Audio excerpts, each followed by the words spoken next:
Jadi penting untuk sebuah pemilu, sebuah pilpres itu tidak diintervensi seperti kalau mau tes darah.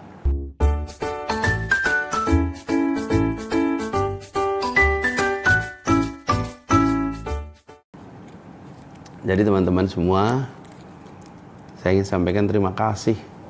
Terima kasih kepada yang sudah terlibat, baik yang teman-teman ubah bareng, humanis, kemudian semua saja yang telah bersimpati. Perjuangan kita masih jalan terus. Kalau pilpres, ya masih kita ikutin terus hasilnya. Tim hukum memonitor, tim saksi monitor. Kita ingin pastikan bahwa proses pilpres itu berjalan dengan jujur, dengan adil, supaya hasilnya mencerminkan aspirasi masyarakat. Karena kalau ada intervensi, maka hasilnya bisa berubah. Saya pernah waktu itu bilang bahwa kalau kita menggunakan sampel seperti ambil darah untuk mengetahui kondisi kesehatan, itu seperti kita lihat survei. Saya pernah ditanya, percaya nggak survei? Saya bilang percaya dengan hasil survei, karena hasil quick count juga begitu. Hasil quick count itu adalah sampel. Dan kalau kita percaya dengan metode ilmiah, ya kalau dapat sampel yang benar, ya hasilnya menggambarkan. Masa kita mau periksa darah, seluruh darahnya diambil? Kan cukup pakai suntikan diambil sedikit. Bahkan kalau tes gula darah cukup 1 tetes. Tapi ada satu syaratnya. Sebelum periksa darah harus puasa. Puasa 8 jam sampai 12 jam, tergantung kebutuhannya. Kenapa harus puasa? Supaya badan tidak dipengaruhi, tidak diintervensi.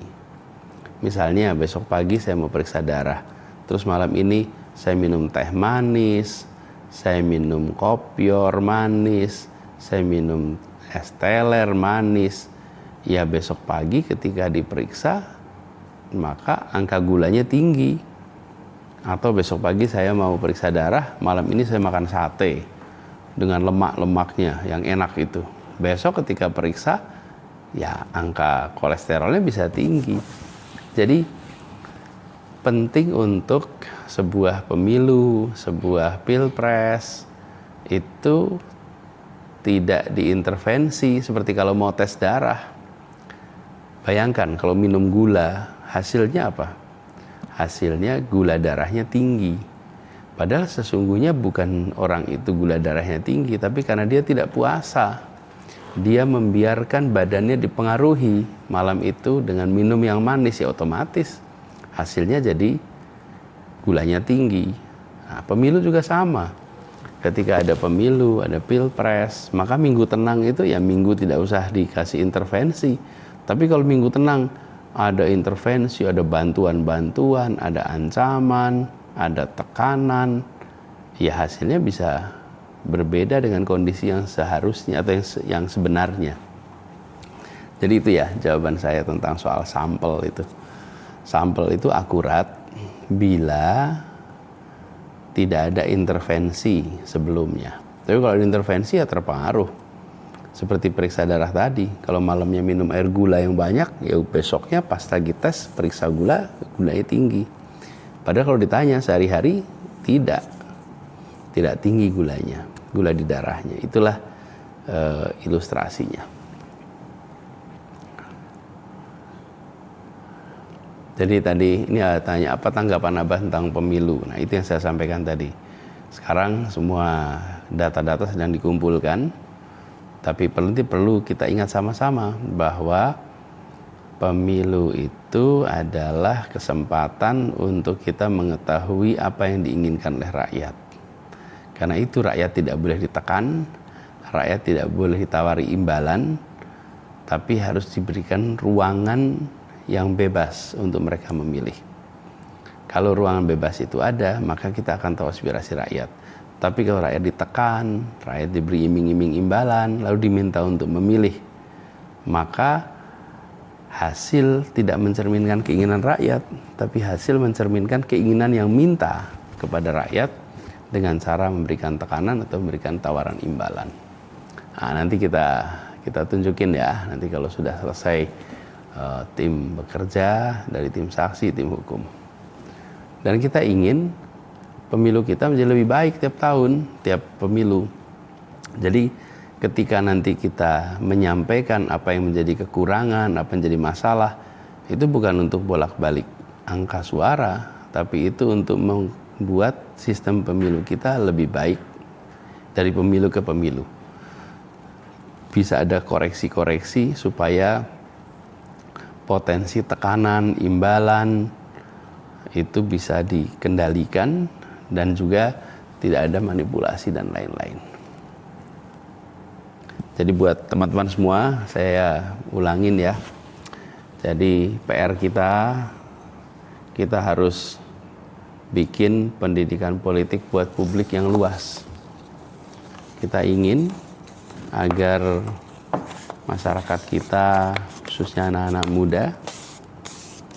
muda itu bisa kebal gimmick, bisa kebal money politics, dan melihat rekam jejak, melihat rekam karya, melihat rekam gagasan, dan sanggup untuk menepis hoaks. Dengan cara seperti itu, maka demokrasi kita kualitasnya akan meningkat. Dan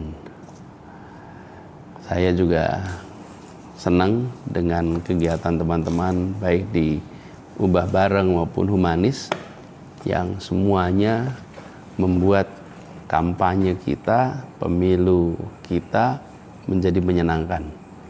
Politik itu bisa menyenangkan.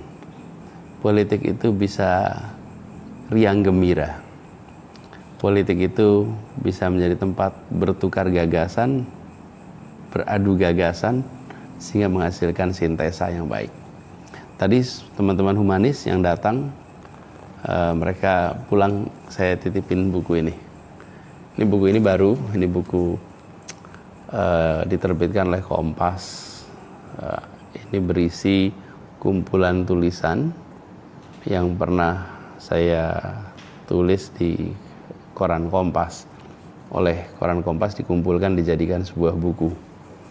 Saya berterima kasih pada mereka karena membukukan semua tulisan itu. Dan ini udah ada di toko buku juga. Kalau nggak salah baru seminggu atau 2 minggu gitu. Nah, kalau ada yang sempetin baca juga. Judulnya Memenangkan Indonesia. Itu kira-kira judulnya. Memenangkan Indonesia. Oke, teman-teman semua.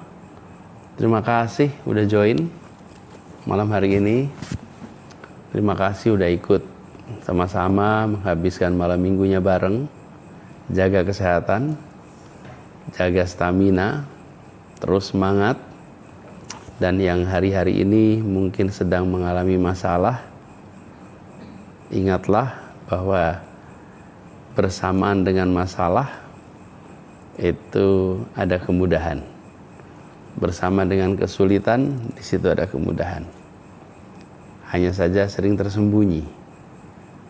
Karena itu kita diharuskan untuk mencari, haruskan untuk bersabar, dan diharuskan untuk melihat dengan perspektif lain. Itu ya teman-teman, terima kasih banyak. By the way, nanti MBTI-nya saya kerjakan. Nanti saya coba cari MBTI yang nggak bayar, biar nanti di ujung nggak ditagih kartu kredit. Kemarin saya nggak tahu soalnya. Gitu ya. Terima kasih semuanya. Salam hangat buat semua. Selamat menikmati malam minggu. Selamat berhari minggu. Insyaallah semuanya sehat. Dan hari Senin menjadi awalan baru untuk pekan depan. Pekan yang produktif buat semuanya. Terima kasih semua. Selamat malam. Salam hangat untuk seluruh keluarga. Assalamualaikum warahmatullahi wabarakatuh.